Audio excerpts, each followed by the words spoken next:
headquarters of common sense. Talk Radio. Well done for standing. What's the process and how long does it take and how many candidates are there? Okay, so there is 5 of us running for president. There are other candidates that are running for other roles, but there's 5 of us just running for our one that we're contesting. So the election period is actually really short. It's actually only a week. Wow. So we get a week to try and get ourselves together.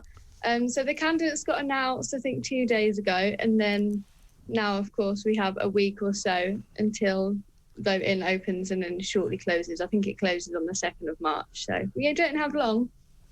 For sure. And they haven't cancelled you yet? Well, they've tried, but not yet. Not so far. Right. What do you mean they've tried? They try to keep you off the ballot paper, I guess. Yeah, I mean, my candidacy has not been well received by the classic group of people. The establishment, the powers that be. Yes. Indeed. So in this week, in terms, I mean, roughly how many people are there who are eligible to vote? How many people might vote? How are you going to win them over and win this election?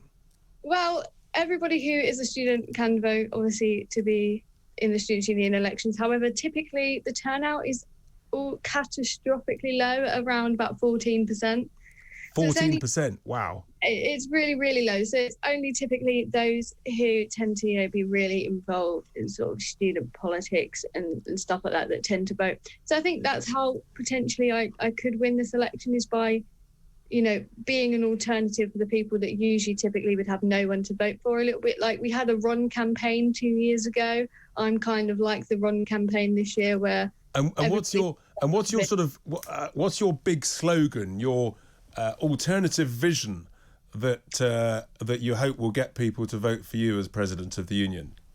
Well, I want to, obviously, my whole campaign is about free speech and sort of bringing back common sense and getting rid of all this social justice nonsense that's plaguing our students' union, and focus on real policies and not stupid student politics. And my goal is not just the sort of university, like my own university, it's hopefully to be a little bit of a role model for other students in other universities to stand up and do the right thing as well and provide an alternative. That's fantastic. And how long is the term of a president of the union in Durham? It's the whole year. And the whole year? And you can run for 2 terms, I think is the max. So our outgoing president can't rerun again. Right. They've been there for 2 terms then, 2 years. Got it. So, and in a sense, you could then have a fairly significant influence over student union affairs? Yeah, so I think a lot of my encouragement to run was the sex worker scandal and the whole Rod Liddell drama, the constant student protests and wasting so much money and all of this decolonising Durham nonsense and all of that. I think that's one of the main reasons why I wanted to run, and hopefully it will improve students' experiences at university, because our students' union is ranked the worst in the country pretty much every year, because they elect the same kinds of people that only do it to further their own political careers and don't actually really know what they're doing. So hopefully it will change. And free speech is absolutely so important in universities. I mean, it's supposed to be the sort of the almost like a sort of a theatre of encouraging different views, alternative views, free speech. And yet so often, actually, it's the academics who are sort of trampling down on it. I guess they're not welcoming your candidacy. No, they won't be welcoming. Anyone that wants to push this whole leftist agenda, it isn't going to like my candidacy. I've seen a lot of people quote that they're terrified that I'm running. So terrified of what? An alternative option? You don't have to vote for me. But they're absolutely terrified that I'm running, because finally somebody that's not in this leftist, I want to push all this Black Lives Matter nonsense into our universities, is running on a platform of free speech, and it's going to give those students that typically don't vote, because there's no one to vote for, an option to vote, and now they know that they're in trouble. Maybe they're actually terrified that the silent majority would like to encourage more free speech and more anti-woke attitudes and behaviour. I suspect that's what they're terrified of. They're terrified of democracy.